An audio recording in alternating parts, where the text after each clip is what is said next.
Hi. So this is a good day for Minnesota, for hardworking Minnesotans, and for a brighter economic future throughout our state. Today we do have an agreement on a strong minimum wage at $9.50 an hour, which is a victory for Minnesotans. I want to specifically thank Representative Winkler and Senator Eaton, the chief authors of the minimum wage increase, and all the representatives and senators who worked so hard on this legislation. I want to thank the Minimum Wage Coalition, and most of all the thousands of Minnesotans who have spent time here at the Capitol or contacting legislators talking about this issue and making sure that that voice of making sure that Minnesotans who are working hard every day can earn a living that they can raise a family on. And that's really what this bill is about. No Minnesotan should work a 40-hour work week and have to continue to live in poverty. So the minimum wage will increase to $9.50. That'll raise the wages of 350,000 Minnesotans. We've agreed to do it in a responsible manner so that the wage will increase and not lose its value into the future, so that workers don't fall behind as the cost of living of their groceries and their gas and other basic expenses increase over the years. This is central to what we've been working on more generally in the legislature for the last year and a half, which is making sure we build an economy that grows from the middle out. That's about making sure that middle-class families are secure and strong, because we do think that that is the recipe for success for our state. And it's very connected with making our tax system fair for Minnesotans, including property tax reductions, investing in all-day kindergarten, freezing college tuition, and balancing our budget honestly. All of those go toward growing a strong middle-class economy, and this is just one more piece. Minnesota's economic future continues to be bright. We still have work to do, as we know, and we will continue to do that, but today is a big step in that direction. Well, I want to thank my counterparts in the House. The Senate had expressed some reservations about the idea of going to $9.50 over too short a period of time, about automatic inflation increases going forward. And members of the Senate had some concern about how this was going to impact teenage workers just trying to get their way into the workforce, and the same true for a training wage that we have under current law. And I just want to thank the House for being responsive to those things, the Senate's concerns. The final deal does go to $9.50 over a 3-year period rather than 2, which is what I think people had been anticipating. It has a provision in it that allows the Commissioner of Labor and Industry to suspend a potential increase in the event of an economic downturn. And there are a number of criteria that the Commissioner will look at when they make a decision about whether to potentially suspend the increase. Things like GDP growth, consumer confidence index, unemployment rate, all are things that the Commissioner will consider when making a decision whether a suspension of the inflation index is in order. And I think we've got a pretty strong provision for small employers largely located on main streets across rural Minnesota. We've got a phase in there up to $7.75 an hour over the 3-year period. And also at that rate, we'll maintain our current law with a 90-day training wage at that rate, even for large employers. And for 16 and 17 years old, they'll be also at that lower rate going forward. So I think it's a pretty good compromise that the House and Senate have reached. It's certainly going to help hundreds of thousands of low-wage workers and entry-level workers across the state. And very, very pleased that we're able to get it done, frankly, in as timely a way as we can. This session is really starting to come together.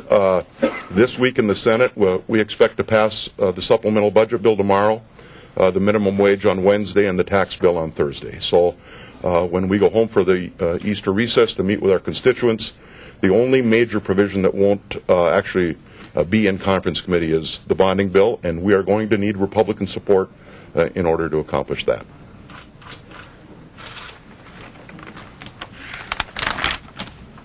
Thank you. I'd just like to thank the Senate and the House leadership and the coalition and the Conferee committee members for their hard work on this agreement in obtaining the necessary votes to get the state minimum wage increased. This is an agreement focusing on the bottom line of the working poor in Minnesota.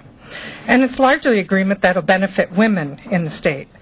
So it's fitting that the women legislators here are largely responsible for its content. Thank you. Despite an improving economy, more and more Minnesota workers are working harder and struggling to survive and to support themselves and their families through work. By raising the minimum wage to $9.50 an hour and indexing it to inflation, we create a floor for wages that will help all Minnesota workers increase their ability to support themselves and their families. It's a basic Minnesota value that hard work is what it should take to support yourself and to improve your life. By raising the minimum wage, we begin to make Minnesota's economy better reflect that core value that work matters and that all Minnesotans deserve the dignity of supporting themselves through work. The minimum wage bill will not solve these issues in their entirety. There are so many more things that need to happen in order to make this state work for all people. But this is a good start, and by indexing it to inflation, by having it be a strong wage rate to begin with, we are allowing workers to take the pressure off of raising the wage and focus on all of the other things that are going to improve their lives. So I think this is a great foundation for an improving economy. It will put $400 million of consumer spending into the economy. It will raise wages for 360,000 Minnesota workers. And we have enough of a phase-in and a number of other provisions included in this bill so that it will be easier for the business community to absorb this change. Minnesota will be one of the many states now that are taking action and taking a leadership position on raising the wage for workers, and we think that sets an example of an economy that can work for everybody. So thank you, and I think we're ready for questions. Can we talk a little bit about the consistent, steady opposition or reluctance from retailers who say this is going to hurt their business, particularly restaurants? Well, Pat, the key, I think that was you back there, that voice. The key is that by raising the minimum wage, lower wage workers will have more money to spend. Low wage workers spend their money in the economy right away, and that $400 million boost in consumer spending results in more people showing up in retail establishments, more people showing up in grocery stores, more people showing up in restaurants, more people spending money in the economy that will offset this effect. And keep in mind, this is something that goes into place over 2.5 years. So we're not talking about a sudden change to the wage rates going underway in the state. It's actually something that will be phased in over time, and the combination of a phase-in and the significant increase in consumer spending that results will offset most of these effects. Senator Bakk, could you talk about that for rural businesses, especially the people in your districts and other rural areas have especially complained that higher minimum wage will hurt? Well, I did receive a lot of emails from small Main Street businesses in my district and around the state about concern, especially about the big box retailers moving into smaller and smaller markets and who already pay probably this minimum wage. And so I think we tried to be sensitive to that with the small business provisions in the bill, allowing them to have a lower floor on the minimum wage. So I think we tried as best we can to mitigate the impacts of that. But retail is retail, and retail either works or it doesn't work. Retail is not economic development. There are so many dollars in an economy that are going to be spent on retail purchases, and the question is more about the marketplace for retail changing as more people buy goods online, as these big box stores move into different markets.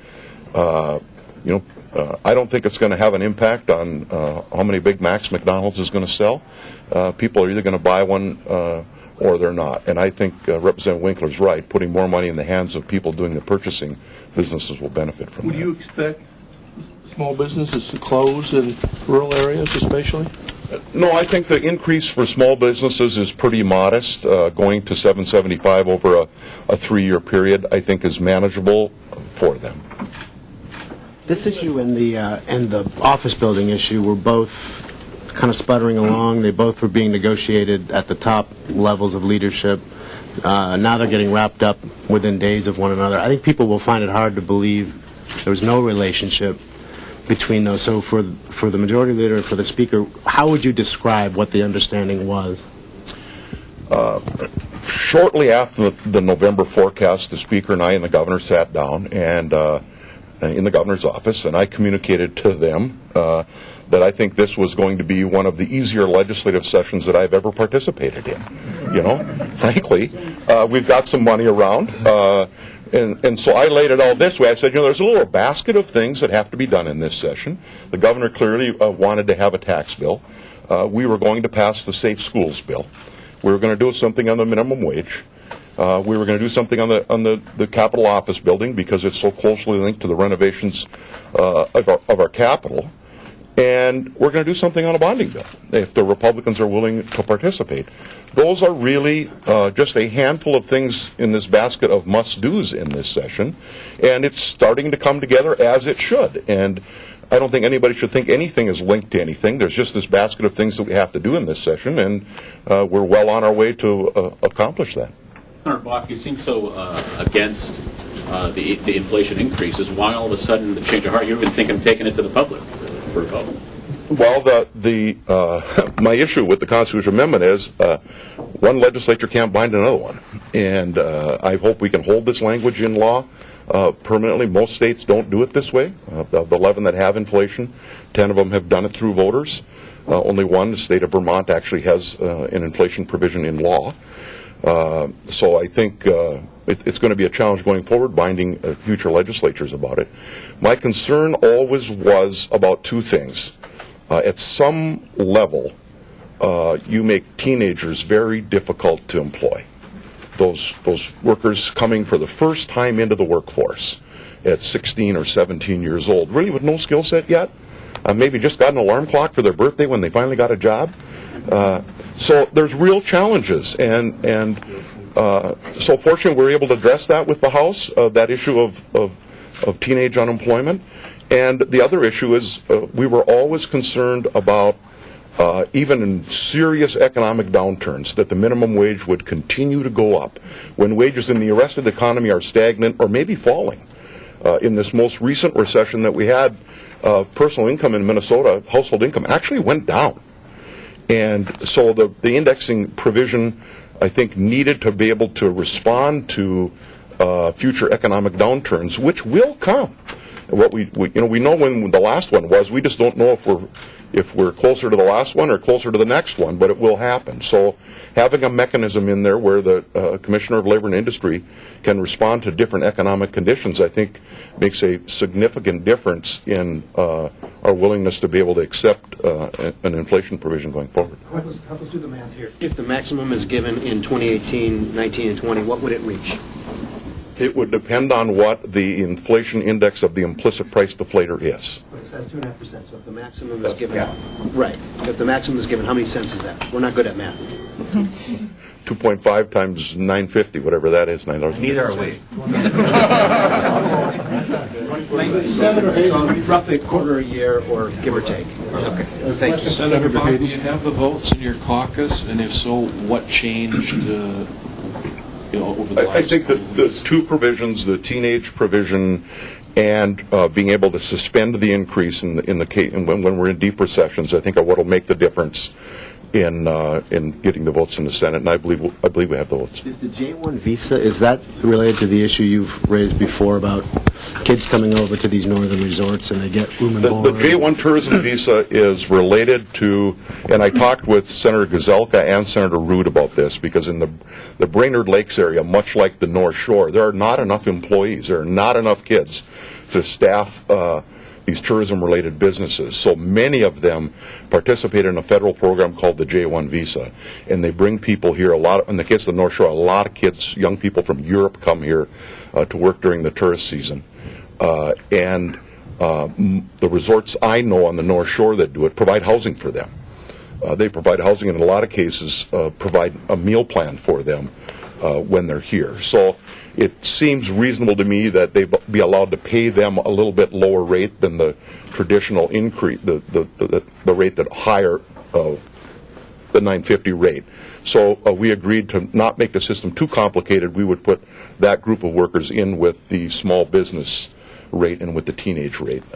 Senator Hayden, a question for you. Why do we think that getting more money like this will boost the economy? People will spend more. Do we know that to be true? That if you get more money per hour, you're just going to go out and spend it? Well, I think that there's been a lot of economists and a lot of others that go back and forth with that. From a practical perspective, and I guess, that's why you asked me, is I know that a lot of people that I represent and a lot of people I work with, the last week of the month, they're out of money. They're trying to figure out how to make ends meet. They're trying to figure out how to get through. I got another bill on payday lending reform that kind of gets at that issue. And so we think that raising the wage, that puts more money in people's pocket, and that they are going to then spend those dollars. They're not saving them at that level, right? They're not saving them. They don't have an annuity portfolio or any of those kind of things that people have when they are making more than what they consume. So I do think that personally, as well as I think there's a lot of research that suggests that people that are at the minimum wage are going to put that directly back into the economy. What about ag workers? There had been some talk about 48 versus 40-hour work week. The bill is just going to be focused on the minimum wage, and the issue of the 40-hour work week, which is a separate federal conformity issue, is not part of this legislation. Mr. Speaker, Doug asked if the state office building and this are linked. Are they? No, I think Tom summed it up perfectly well. The Senate wanted the state office building. The House was pushing on an indexed minimum wage, and you're saying the two aren't linked, even though they happened within 72 hours of each other? Right. I mean, we had this bucket of issues coming into session, and Aaron can run through with you once again the long process we went through on the state office building if you want. But we got the timing of the information that we got back from the administration of the state office building is what it is. Within that bucket, is it fair to say there was some trade-off between these two issues? I don't think that's particularly fair to say, no. And we knew that we had to get these issues done, and their timing was, they just happened to work out this way. Well, what exactly changed in the last few days? Because late last week you had said there hadn't been any progress on talks. I guess, how did this deal come about? Who introduced it? As we said, like a week ago Friday, Tom and I were going to sit down, and we actually did have breakfast, last Monday. Katie, or Senator Seidman, and Representative Murphy, and Senator Bakk and I, to talk about the minimum wage, and some of these ideas that Tom went through were discussed there, and in the next couple of days we worked through those. I said that because I wasn't sure how it was all going to work out, but we've been working on it. We worked on it all last week. And did the Senate introduce the Department of Labor and Industry provision as part of this? Working out that issue, yes. I mean, working out the issue of finding that off-ramp in bad economic times was something that was important to the Senate, and to me actually makes a good deal of sense. What is the House vote? What is the House vote? We hope to get it off the floor, but we hope to get it to the governor this week. So. Representative Winkler, I've heard you talk about this before, and you touched on it in your last answer. What does the economic evidence show about job loss with a minimum wage hike? What does it look like for the last 10, 15 years? Is it true, as we hear, that the economy loses jobs when there's a wage hike? Actually, there's no evidence that happens. There's a huge pile of peer-reviewed economics research, econometric data that looks at this question of whether there's job loss as a result of raising the minimum wage. And almost all of the studies that have looked at this have concluded that there is almost zero effect on employment from raising the minimum wage. You asked Senator Hayden a question about whether low-income people spend their money. They do. It's called the marginal propensity to consume, if you want an economics geek term, Pat. But it basically means that those people are already living at the margins, and they need every single dollar. And one more doesn't go to savings. It doesn't go to something else. It goes to be spent right away in the economy. So that's one reason. There's a whole long story I could get into about how the economy absorbs a higher minimum wage. But a big part of it is rising consumer spending. And since I'm here, I just also wanted to personally recognize Cher Knudsen, Peggy Flanagan, and Brian Rushi, who are the co-chairs of the Minimum Wage Coalition. And this isn't in response to you, Pat, but without the engagement of Minnesotans around the state, without these leaders of labor, faith, and nonprofit, I don't see that we would be here today. And I think this is a little bit like the other issues that we face at the Capitol. When Minnesotans speak with a strong voice and they have strong leadership in the community, good things happen here. And as is often the case, the legislature responds to the demands of citizens, and I think this is a perfect example of that through their leadership. Are you comfortable that this sign-off from the Department of Labor Industry is insulated from a political decision that a governor of a different party could come in and make a point and say no? Well, obviously you can't take the politics out of a decision like this entirely, but the idea behind this off-ramp is that there have to be certain economic conditions. The Commissioner of Labor and Industry has to follow a public process, so they have to notice it, they have to ask for comments, they have to have a public hearing, so it's a little bit like rulemaking in that sense.